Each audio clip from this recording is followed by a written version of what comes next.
men. We're hot-blooded serpents with a hive. We're determined. Or lead you just follow to the deed. Now we're hollow. We own no lives.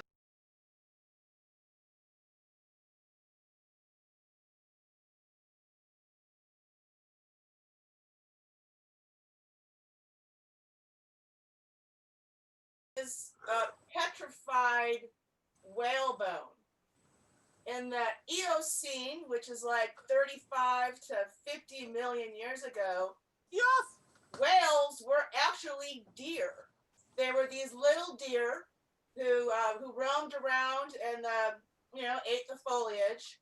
After the Eocene, the water started to rise, and so the little deer developed the ability to kind of swim around on top of the water and dive down and eat whatever was down there, and then come back up. And of course, over millions and millions of years, as the water sort of flooded and rose, they turned into whales. So, in fact, the closest relation to whales is not things like walruses and seals. It is deer. Walruses and seals are pinnipeds. They're most related to like bears and dogs. There you go. That's a little mermaid show and tell. Does anybody have? If anyone wants to do a little show and tell for the mermaid, you can feel free to unmute yourselves and speak up.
That's a good song. Yeah. That's a good...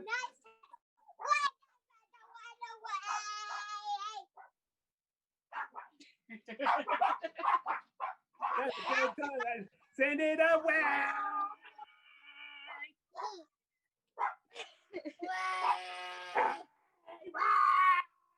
Send it away.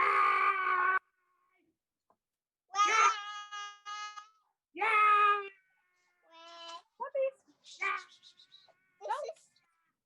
This is a little broken. What? You can fix it. I Wait.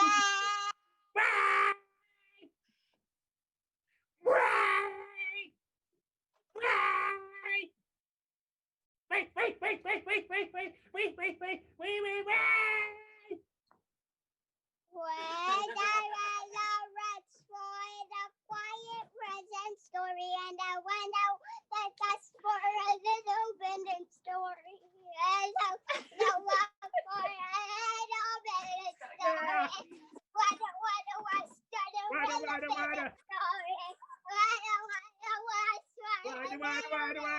Water. Yeah.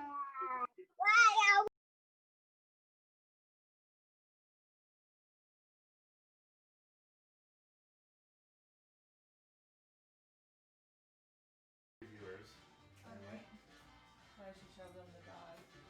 Can they see when I sign over here? I can set the camera so they can. Yeah, because it'd be cool if they could see. So Tess will be sewing a sailor dog costume for this. We had actually promised on Sophia's Instagram that there would be a sailor dog costume. People did a poll, either sailor or angel, and clearly people were thinking ahead that Sophia would be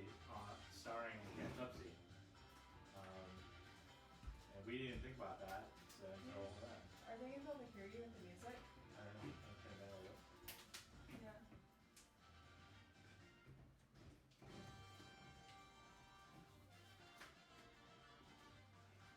Can you all hear me okay? Maybe someone can chat. If anyone is watching and can chat, great.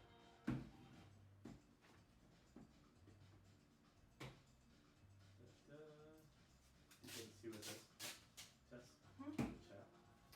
We can hear just fine even with the music. Okay, it's a little hard to hear you, so you should turn down the music. Okay. Music is turned down. Do you have a microphone or anything? I mean, I've got the. I could potentially hook a microphone. Yeah, if you have one, just to make the viewer's experience better. Yeah. Okay, let me do that. I'll talk to everyone for a second. You can start sewing and see what you're doing. Okay. Why don't you figure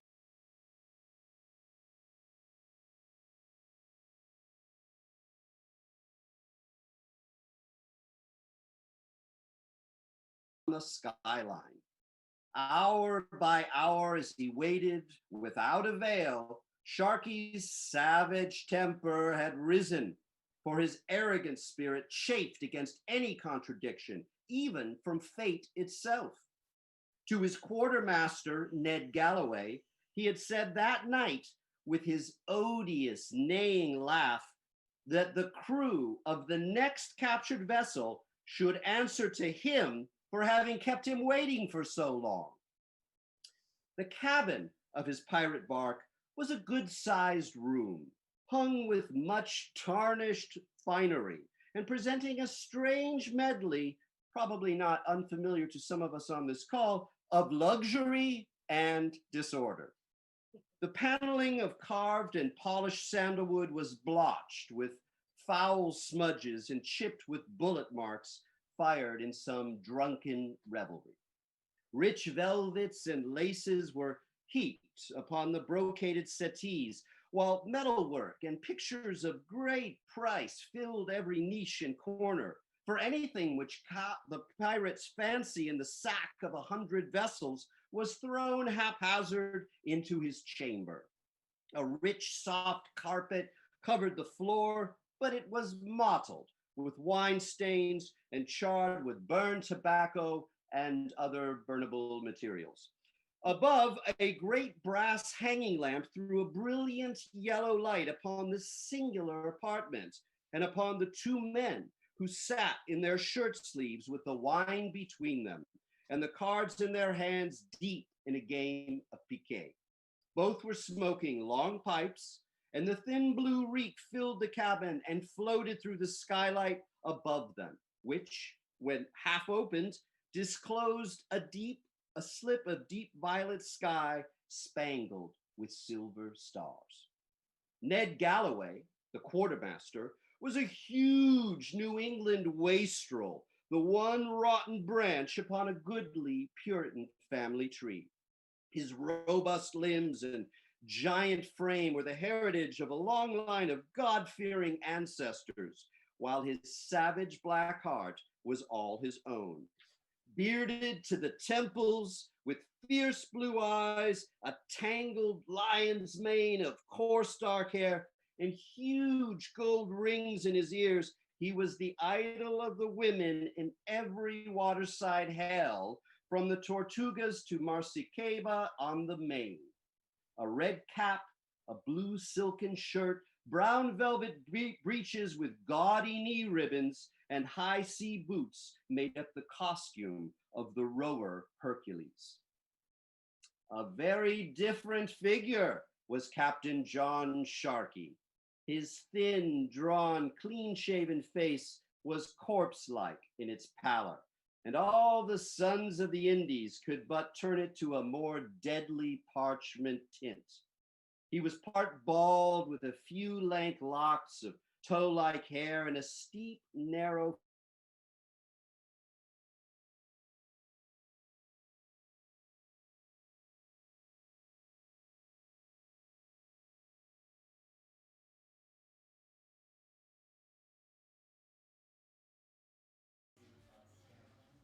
Oh yeah, hi. I'm talking pointed the camera to do a test. Maybe put the curtains down. Yeah, that helps with the light. Sophia, do you want to say hi?